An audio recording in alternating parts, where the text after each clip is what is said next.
Welcome back to another episode of Everyday Endorphins, a mental health podcast focused on the importance of finding joy and happiness in daily living. I'm your host, Stella Stephanopoulos, and this week I am so thrilled to have Andrew Mijares on the show.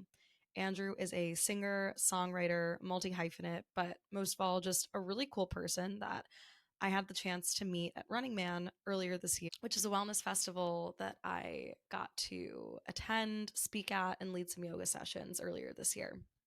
And in this episode, Andrew and I unpack what's driving social anxiety, how can we be more connected in a digital age, and some of his strategies for developing deep, authentic connections with people. We also dive into dissecting what it means to be a modern masculine man. And Andrew shares a little bit about his perspective on what it means to be successful versus famous, how he's redefined that in his life, and really how he finds happiness in his day to day.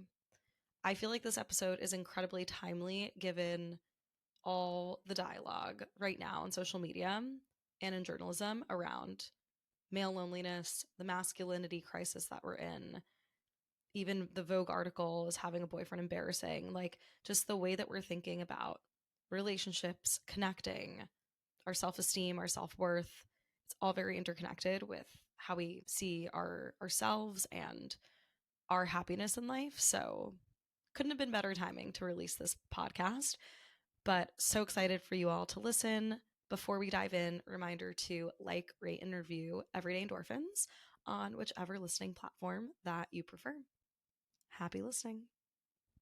Hi, Andrew. Thank you so much for coming on to Everyday Endorphins. It's so great to have you here. Thank you for having me, of course. For those of my listeners who are tuning in who don't know how we met, we were both at the Running Man Festival, co-hosted by Devin and Jesse Itzler, which was such a cool weekend of events. And just out of curiosity, how did you hear about Running Man? I had been following Devin for about 8 years now, from like when he was still kind of influencing, but he was a trainer in New York. He really got me into fitness, whether he knew it or not. Well, actually, now he knows it because I met him finally. And he started to post about Running Man. So I thought, let me give it a shot.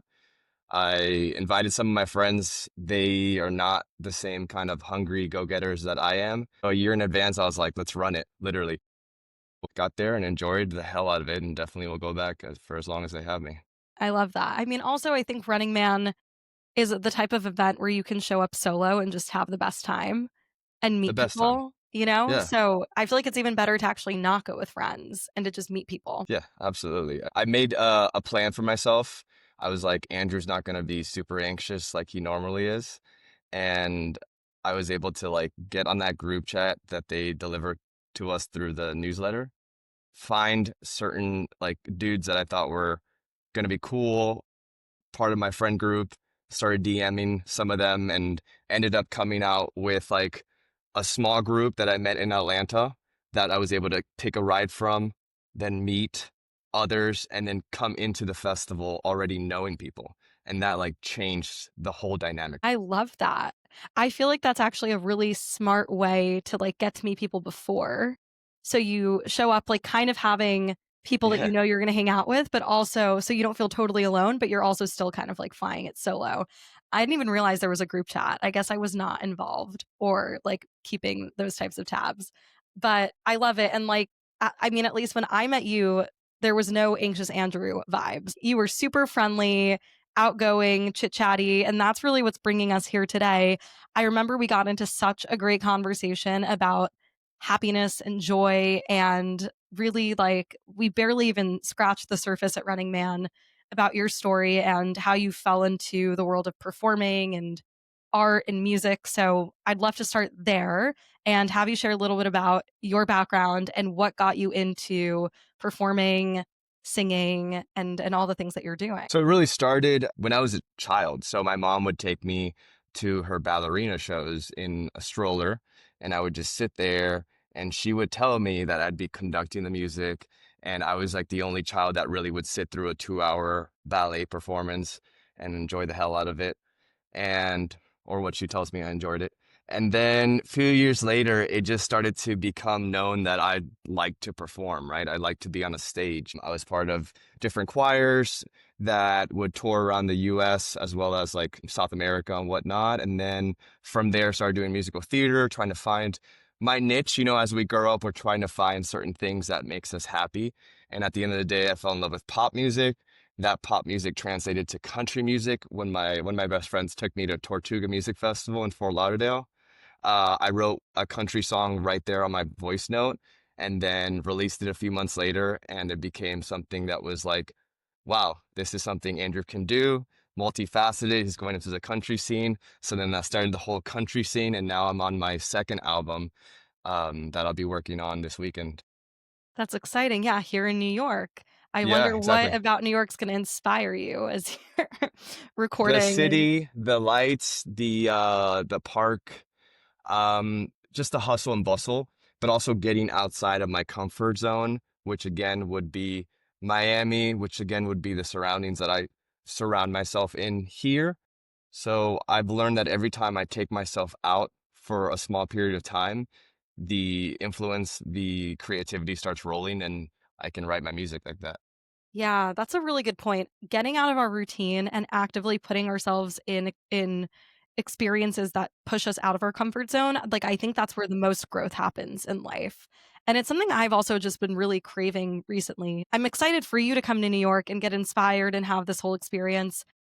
For me, like, I need to get out of New York to feel the inspiration because this is really where like, I've only ever really lived here except for college, and I feel, like, blessed to have this be my hometown, but at the same time, it's like there's too many things here that are very comfortable to me, and I find myself creatively inspired when I travel, for example, or when I go other places, but there Mhm. is something about the energy of New York City that is, like, it makes sense why it's a creative hub. There's so many people here that are in the creative arts and, like, doing so many different things.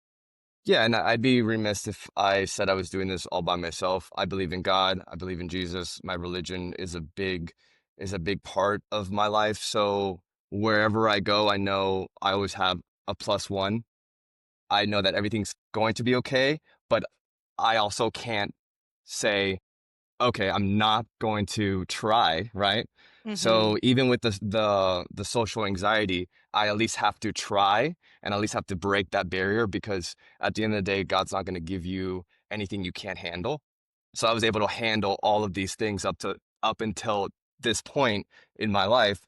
So as I keep pushing through, that's definitely faith is definitely something that keeps me grounded, as well as meeting other faith-based friends. Totally. I mean, there's so much research out there that supports how people who have a strong relationship to their faith, whether it be like feeling like you're a spiritual person or you're religious or however you want to define that, like people who feel like they are connected to something larger than themselves typically tend to be happier and have like higher qualities of life, or at least there's more satisfaction out of living because there's like a meaning behind it. There's You're able to derive some sort of meaning and purpose even through the more difficult moments. And that's something I've also like been thinking about for myself in the past few years, just getting more connected to my own faith. Like, I grew up Greek Orthodox and Okay. my dad's father was a priest, so the church was very much like a part of my family, like in our roots in our ancestry. And I grew up Greek Orthodox, but I never really felt like a sense of connection to the culture until a few years ago when I started to make friends in the community and all the things.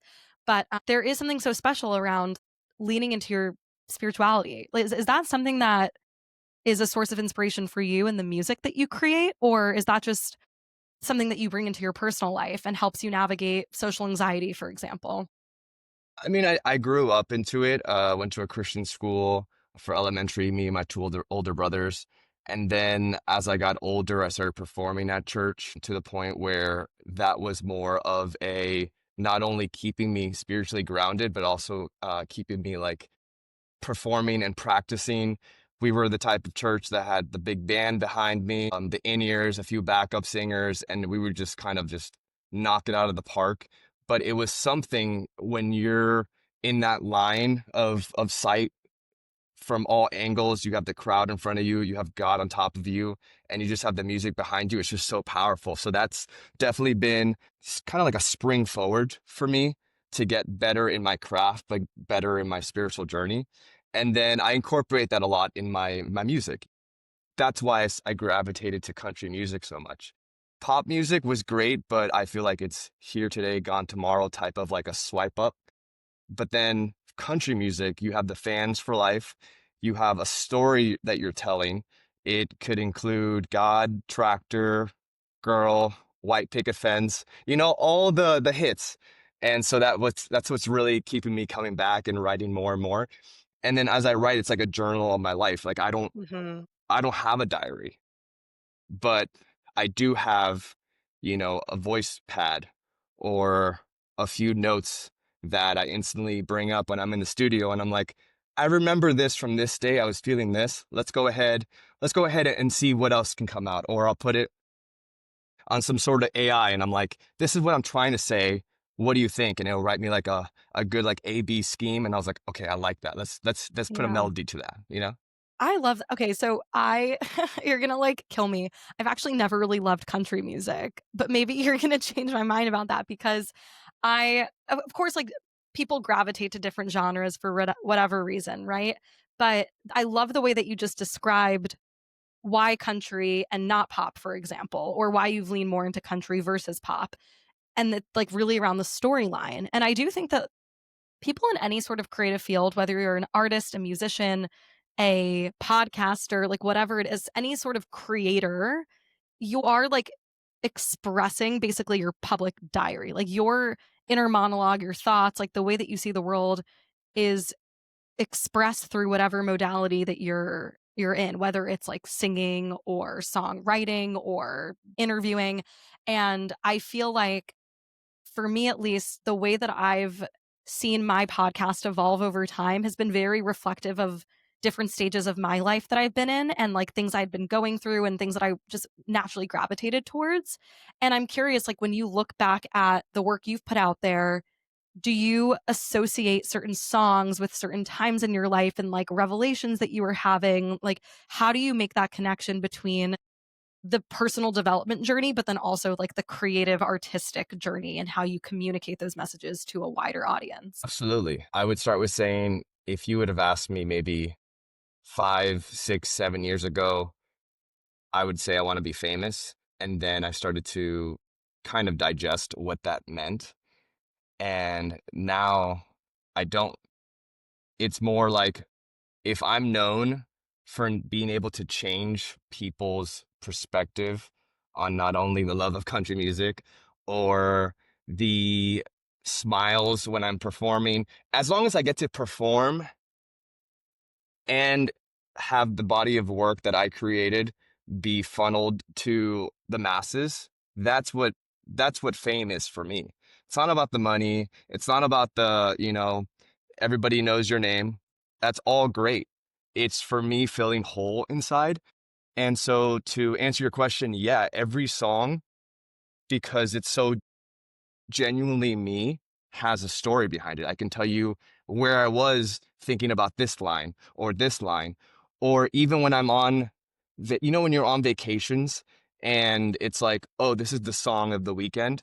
In Georgia, it was Speed Demon by Justin Bieber because Mike Smoke was my roommate and he's like, dude, have you ever heard this song? And he played it, instantly stuck.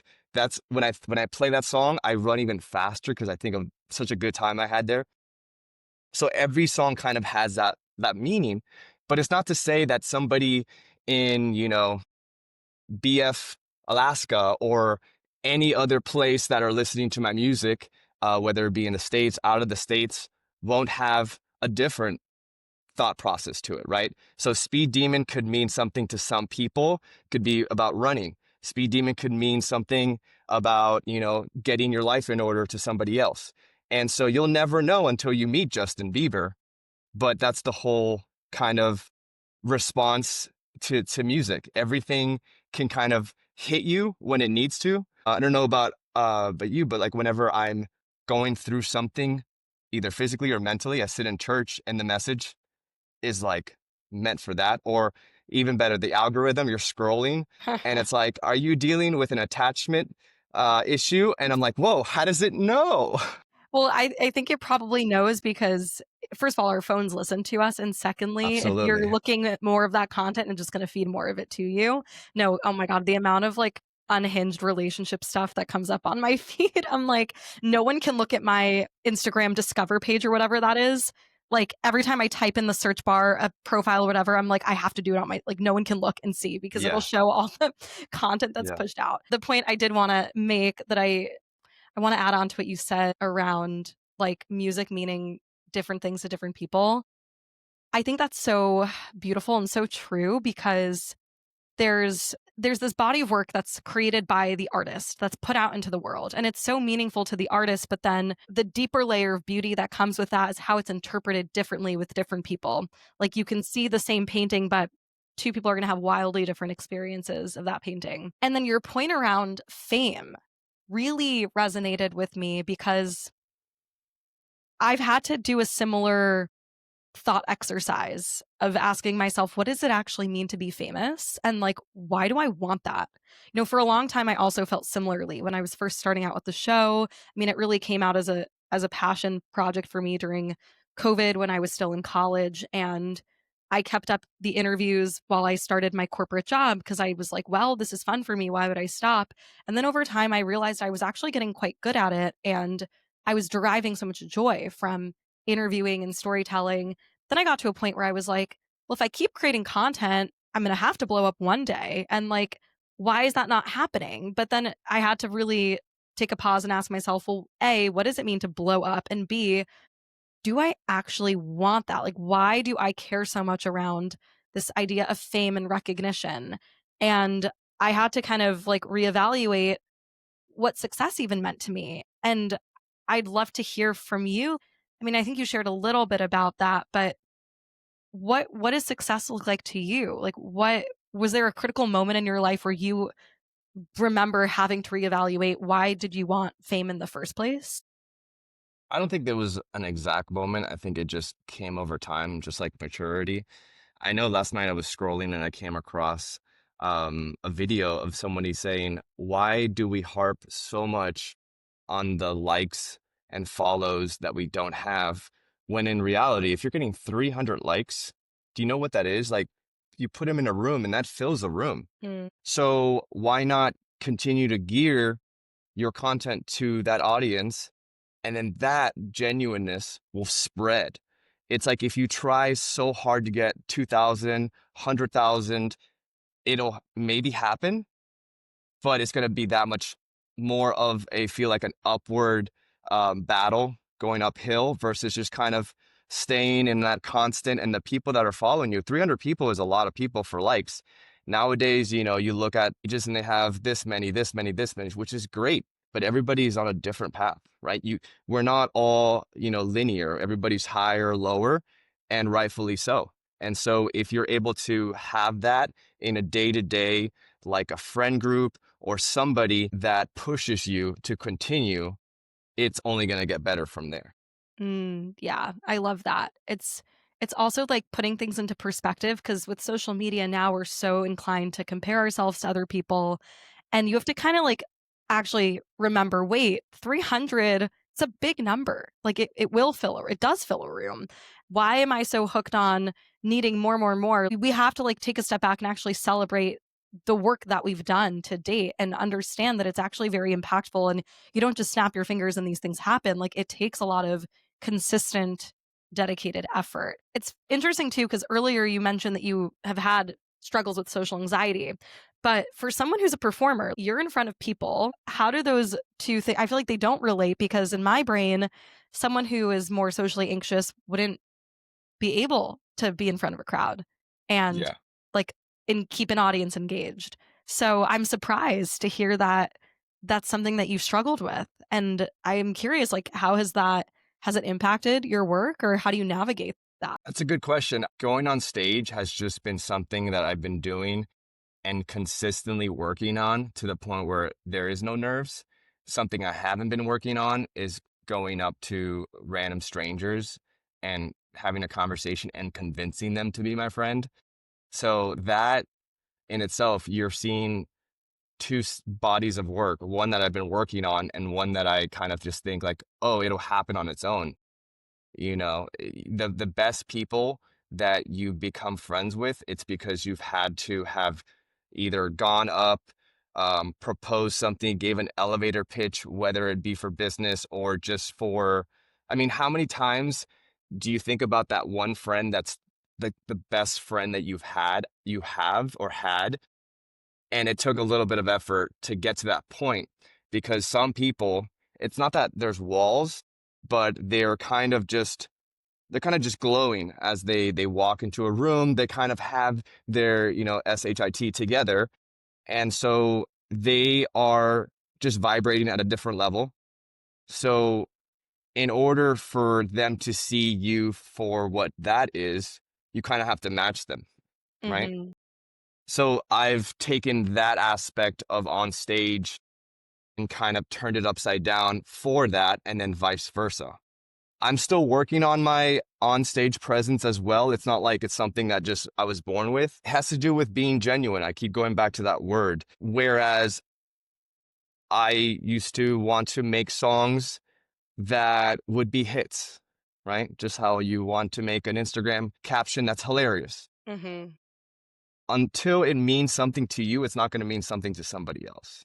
Yeah. So by me being fully encompassed in this song and writing my heart out and singing my heart out, you might not have the first row, engaged, but you have some one guy who's walking out of a store and he hears a melody or hears something that relates to him, and instantly he is now drawn into it. So you really can't pick and choose who's going to follow you or what's going to surround you, but as long as you are on your path and you're confident, you have your undeniable truths. It's Hmm. it's only up from there, right? Yeah. We can choose how comfortable we want to be.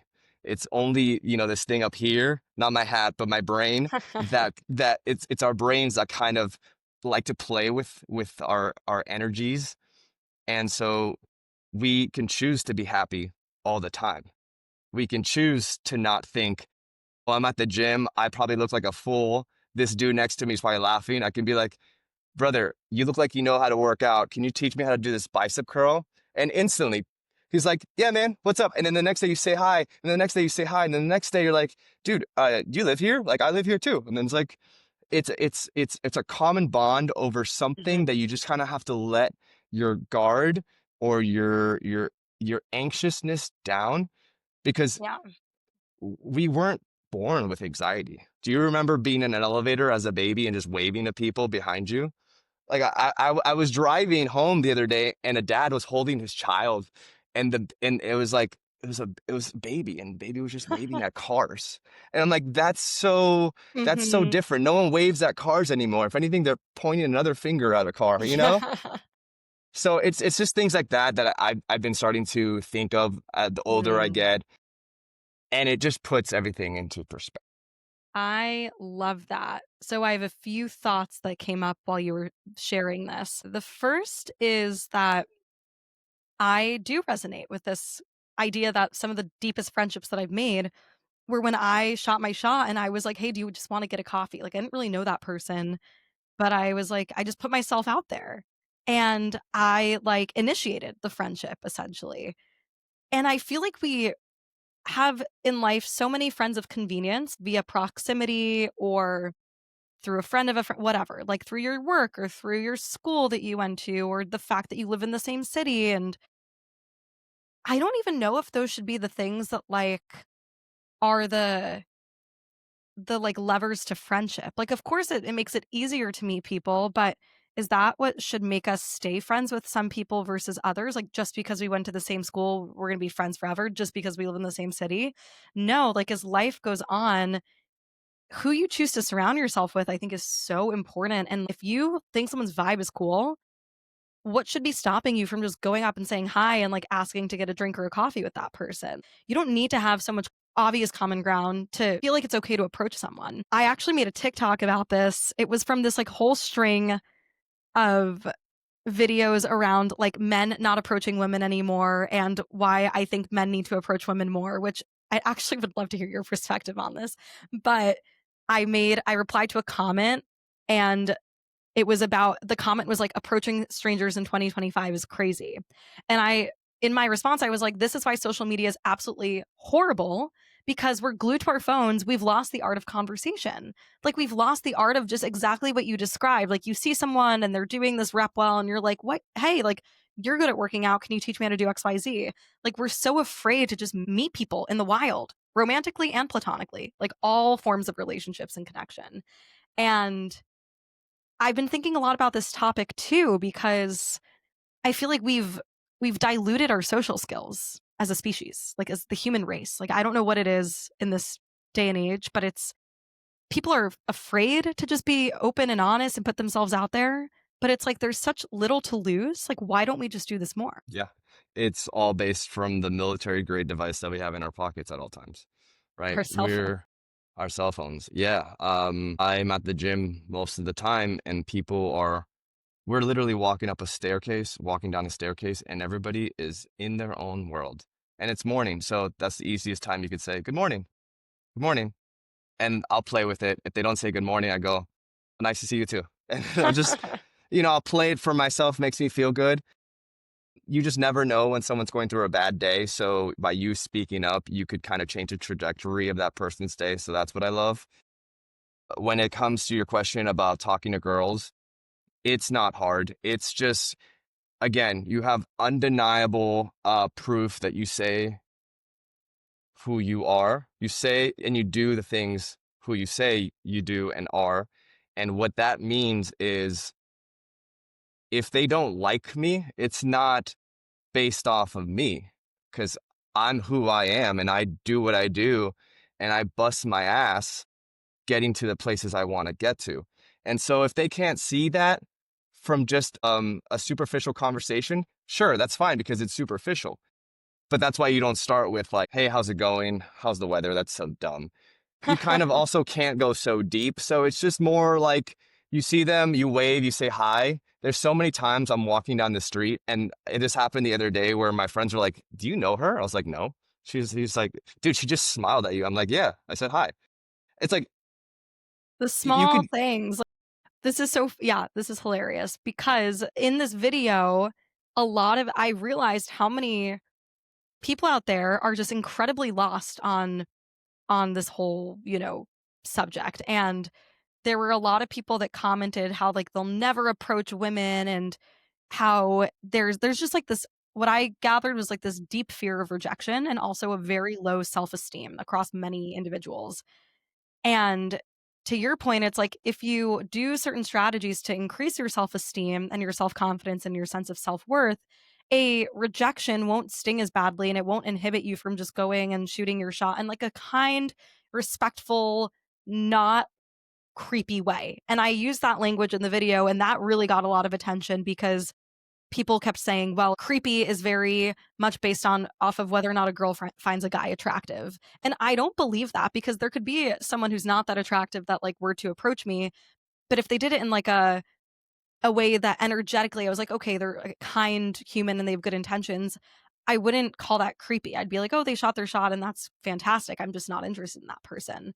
But there's a lot of polarizing views on this. think, just step back and not always want it to end up in the bedroom. Like, I'm never going up to every girl wanting her to be my girlfriend. It's more just like being nice, being a human. I'm very picky, so when I do find that, I will stumble on my words because I am human.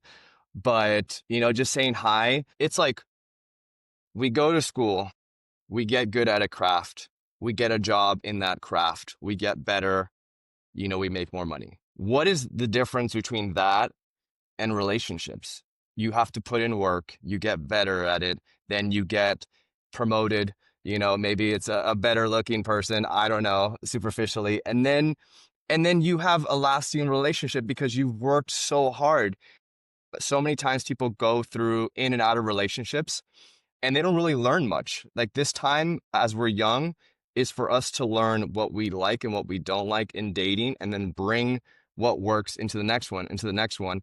hopefully you won't have to jump that many times. But the whole point of a relationship is to just be so whole in yourself that anything could happen. And, it is what it is. You know in yourself that you are who you say you are, and they should know that too. And then you you meet in the middle, you make 100%, 100%, and that's it. But when you go up to talk to people, it's the process of not doing this often. It's the process Mhm. of getting the dopamine from the phone when you get nervous. Even adults do it now. I walk past and adults will just go like this, like to the side or look down. I'm like, look me in the eye, say hi. Mhm. Hand Yeah. gestures are a big deal. Sometimes people are more visual. So by you saying hi, maybe they can't hear you. Maybe they have AirPods. So you do one of these. I know what helped me, and this is going to sound silly, but I made small goals for myself. I'm going to make 2 friends today at the gym. I'm going to say hi to 5 people running past me when I run down the block. Those small things. I'm going to smile at somebody. I'm going to give a compliment. My biggest thing is the what's that method. A nice watch. What's that? There's a Or method. like, So what's that method? what's that method? Or you get an elevator and you make a casual joke. You're like, what floor? And then they ask you what floor, and then you name a floor that's not even on there, and then they laugh, and then it opens it up. Or, oh shoot, you parked on the 5th floor again. That's so crazy. Like that traffic was awful getting in. So it's like just be friends with everybody, kind of flirt with everybody. I can't really tell you how much it's important to be friends with like the staff at places or hotel receptions. I went to a wedding once and I had booked the weekend. I thought this was going to be the best hotel experience. It was just further than I imagined from the actual wedding venue. So I was able to call my girl Jenna and I was like, hey, Jenna, I checked in last night. I know I'm supposed to be with you for the next 2 nights, but it's just 40 minutes away. I don't really want to continue that Uber back and forth. Is there anything you can do? Because it was non-refundable. She goes, let me see what I can do. Within seconds, she was like, I got you, Andrew. No worries. Come back whenever you want. So it's one of those things. Like you don't have to be a mastermind to be able to quote unquote work the system because the system is so easy. Like the bar is set so low because the anxiety is so high. So right Mm. now, if you're just a nice person to everybody, you're going to get more than you bargained for. How many times are you on a phone call with an operator and you lose your cool and then you get nowhere? Mhm. But then you start a conversation like, oh, you're in Arkansas? That's awesome. How's the weather there? Blah, blah, blah. Oh, you love this? I love this football team. Hey, so what do you think about the Wi-Fi? He's like, you know what? I'm going to take care of it for you. No worries. Let me just go ahead and call some people. But it's like When in reality, I would have to wait like 2 weeks for an appointment. So I mean, you make such a good point, and I think you alluded to this, but it's like you need to do this from a place of like actually meaning it. People can absolutely. like so easily suss out whether or not you're being genuine or not. I mean, back to the word you kept using, the sense of being genuine. People can so easily tell if you just don't really care, right? Or if you're doing it just to like speed along the Yeah. process or whatever. But like it actually is to come from a place of curiosity, I think, and curiosity across all types of people and all levels in life and whatnot. I think that's a really good behavior to practice is setting those goals. Like you mentioned earlier, I'm going to smile to two new people a day, or I'm going to strike up this random conversation. I think when we do these behaviors, like we're living more presently also. We're not on autopilot, we're not tuned in, we're engaging with the world around us. And I think that's a really great point you made. Like the bar is so low because the anxiety is so high. What are we also fearful of? Like it baffles my mind. And I, I love just some of the advice that you shared also on like going up to girls, approaching them.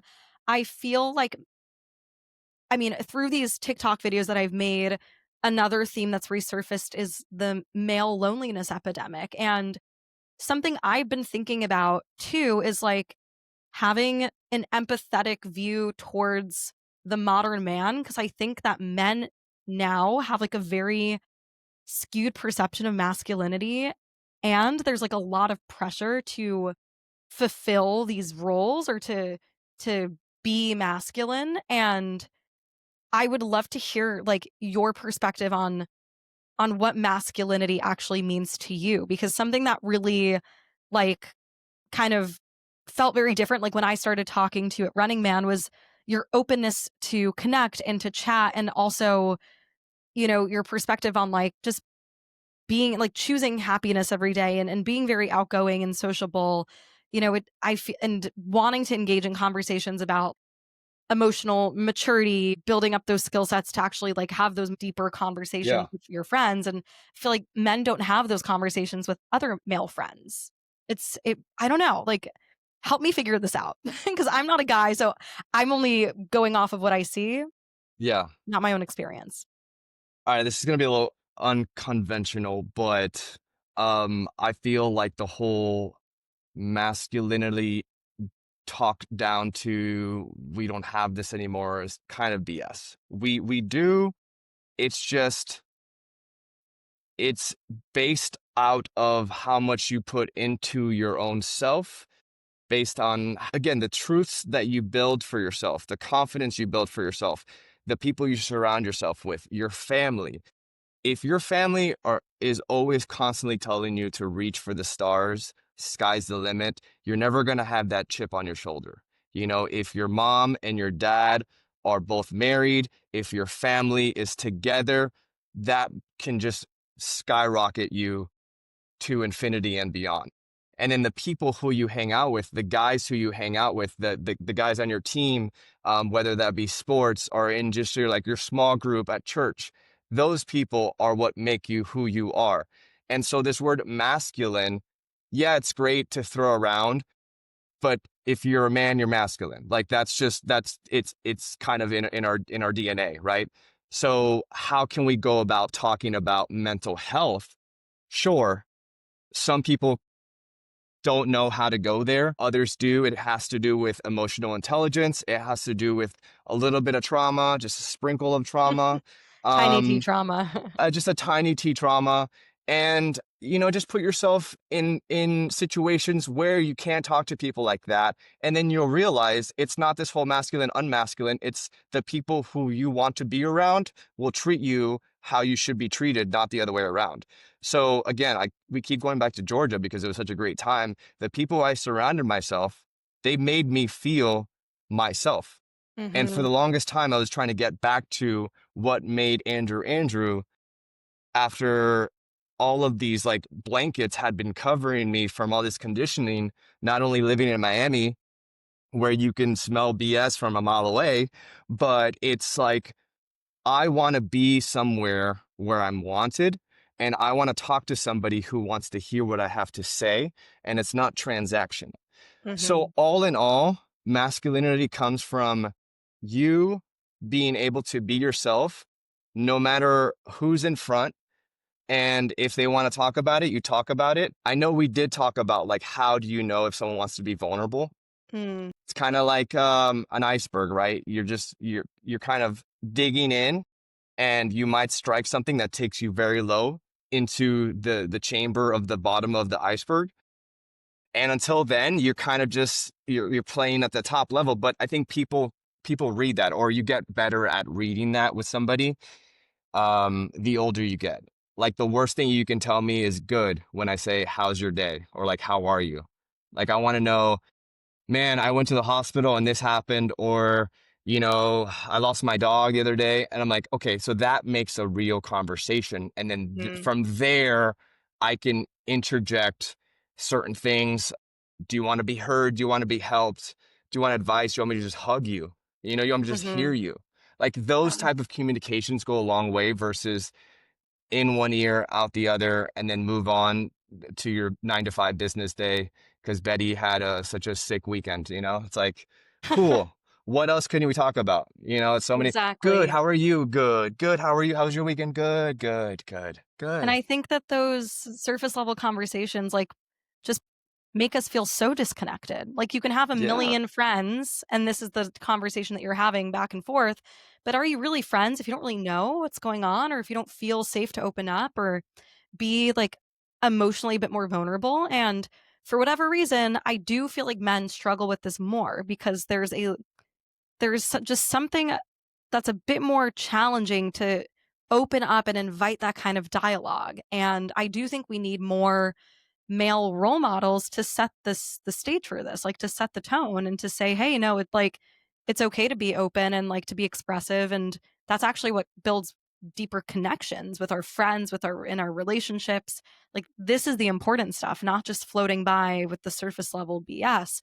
I mean, even as a podcast host, the way I now approach my in-person interactions are like completely different. I have such a low tolerance for surface level conversation these days, even if it's with someone I don't know. And I'm not saying like the minute we start talking, you have to tell me like all of the crazy shit in your life. Like, no, of course, there's a Mhm. time and a place for everything.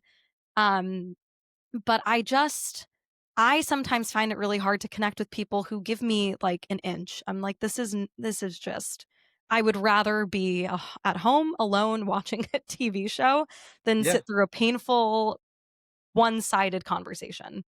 And it's across the board too. You get it on social media. The other day I made a post. I'm like, do you guys just hate view or what? Like, why are you on social media? If I can see your face and your name and you just scroll through it, like, what does that mean to me? Granted, I know some people just use it for that, for just scrolling, but you have to at least like or comment if we're close, right? If we're great friends and you know I wanted to perform here for so long and I'm finally performing here, and yet you don't write anything. So those are the type of also people just don't know how to be genuine. They could do it in person or they can do it online with comments. You know, it's great to put like a laughing emoji or like a thumbs up, but give me some substance. You Mhm. know, and so that's just how I've been just kind of countering this social anxiety in my head, being like, it wasn't me, it's them. So if I could just continue the trajectory that Georgia put me on, continue making those friends from a friend group that I created by myself, fly to these people that so openly accepted my thoughts and my humor and my company, that is going to be a more fulfilling life than being in a place that's not working and trying to and trying to and trying Mhm. to if you keep doing the same thing over and over and over and over and over again and trying to get results, that's and not getting results, that's insanity. That's Mhm. literally the definition. So if it's not working for you here, get up and go somewhere for the next week and a half weekend. Leave the phone, just meditate on what you want to do, what your Mhm. brain can kind of finesse through all the neurons that have been just like given dopamine for so long. Get a nice sleep, work out, start doing better at your job, start showing up early to things. And just doing those things, everything will kind of pop into Mhm. place. It'll make you more social because you have this undeniable truth that you say what you are is who you are. And what you've Mhm. done is kind of create this whole path in this flow state, if you will, of just kind of being above the bar that's set so low. Exactly. And it's like also just like simplifying things too. You know, our phones, we're just bombarded with information. We're bombarded with plans. We're just like, we're constantly overstimulated. I think that's why we're all just living in la la land, and we've lost the skill of being engaged with people because we're not engaged, generally speaking. We're passively consuming so much and we're just going through the motions. And I think the risk, or rather the reward, is greater than the risk when you put yourself in these environments where you don't really know many people, but you put yourself out there to go build those connections. Um one other quick story I'll share before we kind of pivot, and I have a lot of questions for you on happiness, which is where we'll land this interview. But one other thing I'll share on this topic is, you know that guy who films the "What do you do for a living" videos, and he's just roaming around New York. But last weekend, he was filming content in the West Village, and I was just like walking, and I saw this video, and I was like, "Oh my god, he's the "What do you do for a living" guy." So I went up to him and I was like, "Hey, like, can I be in your video?" And he was like, "No, this is meant to be like I bump into you and you're caught off guard." And I was like, "Well, like I actually have a really good story for what I do for a living. So like I'd love to be in your video. And then eventually he was like, okay, sure, like I'll do it. And we filmed the content and then he ended up posting it on his Instagram and I shared it to my story and I got so many people reaching out to me being like, "Oh my god, that's crazy." And someone messaged me and was like, how did this happen? And I would be lying if I said I was walking on my phone and he saw me and was like, "Oh, hey, what do you do for a living?" Like that's not what happened. I went out of my way to approach him and to just ask for something that I wanted or just like to put myself out of my comfort zone. So I made a video explaining that and that got even more engagement than the what do you do for a living thing. And I think it comes back to just this story. What I gained from this is like, okay, it's uncomfortable to go up to a stranger and ask for something, or it's uncomfortable to go up to a stranger and shoot your shot or say hi. But it's very admirable to just put yourself out there in life. And now I'm like, great. It strengthens the resilience of like rejection. If he had really said no and was like, nope, I'm not going to do it. Okay, that's the worst thing. The best you can do is just ask and see what happens in life. So I I really feel strongly about that. Like we need to just put ourselves out there more and that pushes the needle and it continues to help us grow and like welcome new opportunity in life. Mhm. So that's my little anecdote. I love that. On the topic of happiness, so earlier you said that we can choose happiness in life. And when I met you, you were like, "Yeah, I'm a happy person. Like, I choose to show up this way every single day." And I was like, wow, this is refreshing because not a lot of people are at least this outwardly optimistic. So, one of my questions for you is how do you define happiness? Exclamation point. So, are you the exclamation point or are you the period? And so many times guys just want to not even put the period, they'll lowercase the sentence to look cool, right? You put the exclamation point. I remember reaching out to this kid, Adam, for Running Man, and his first DM back to me is like, "What up, big dog?" And I had never met this kid in my life. And I was like, I like this. So, like, be the energy that you want to receive back because so many people are just so timid. And this comes from a place of like conversing with guys or um, in this field of like, big tough guy. I'm going to go into the gym and do you're going to be more compatible with somebody who is able to exert some type of energy and not just be like this holed up person. Same thing with girls. They want to be able to have fun. Everybody wants to have fun. Like we're all on this Girls just rock want to have together. fun. Exactly. We're all on this rock together, all right? Like I'd say even be a little like act a little tipsy at times. Not intentionally like oh, but just like in like a flow state. Like you have to treat everybody really like they know you and your friends and you've known each other for years even though you've never met. So this kid I'm like, "Oh, I love that energy." And then I meet him in person. I'm like, "Dude, you're awesome. Like let's definitely hang out." He's like, "Bro, you're awesome." So it's a dime a dozen, right? You're only gonna get that from a few people that are able to share that type of happiness and type of joy because you know what? We get to do this. I've had so many medical incidents in my life where every single time I was like, damn, I wish I could go work out now, but I can't. I'm gonna work out hard when I finally can. Or imagine like I'm running this field over and over and over and over and over again in Georgia and I'm passing people and I'm like, remember, we get to do this. We have these legs. We get to run. We get to wake up. We get to go to work. So many times I'm in the office in my 9 to 5 and, Jody's on my left complaining about something. And I'm like, you know how much you wanted this job before you got it? And now you have it. And now you're talking shit about it. Think about those moments when you want something so bad and then you get it and then you start to make it seem in your own brain because your brain is seeing the things you're doing. We do have eyes. And so the brain is seeing and hearing that you're negative about it. So everything else becomes negative. And you know what they say if you're sitting around someone who's negative, you got to move because if not, that negative is going to seep in little by little. And then it's going to turn your life upside down when that wasn't supposed to be your trajectory. That was somebody else's trajectory. So move on over to somebody who actually is happy about life and fulfilling things and doing goals. And the happiest person is staying busy, right? Mhm. They're constantly at the gym 5:30 in the morning.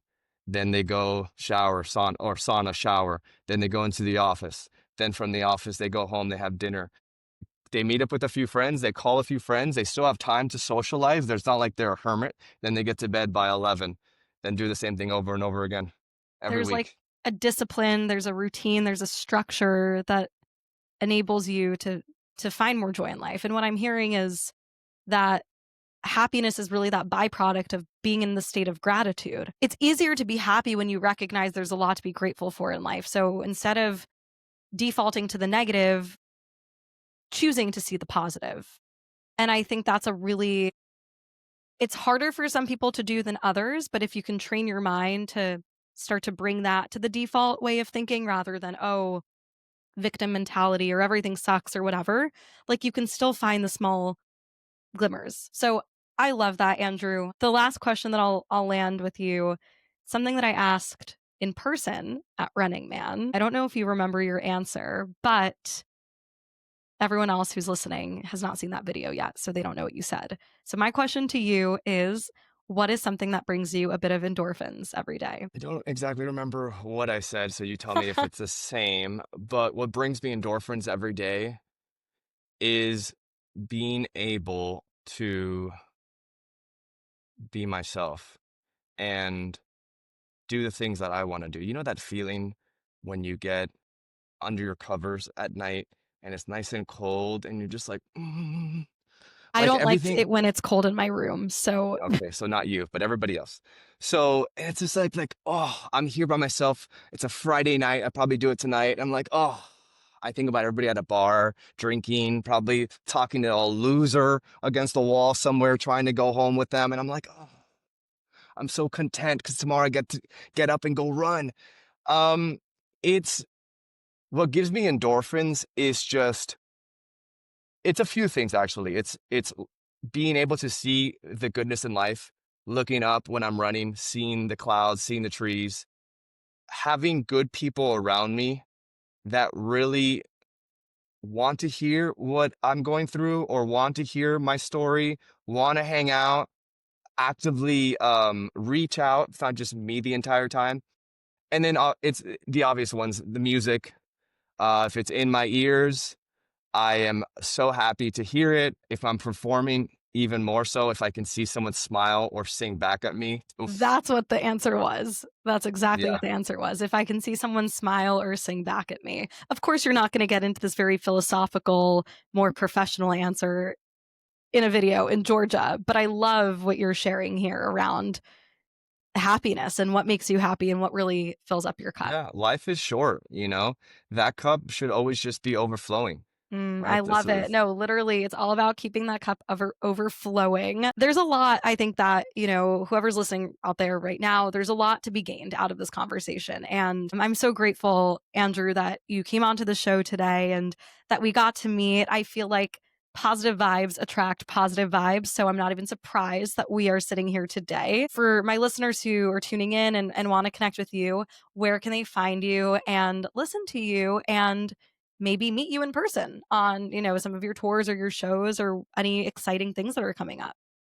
yeah. Well, if you're in Miami, I'll always be glad to grab some coffee, meet up. If you want to watch my content, it's Andrew Mijares on Instagram. If you want to listen to me, I'm on Spotify, anywhere really you listen to music. Mijares is the last name.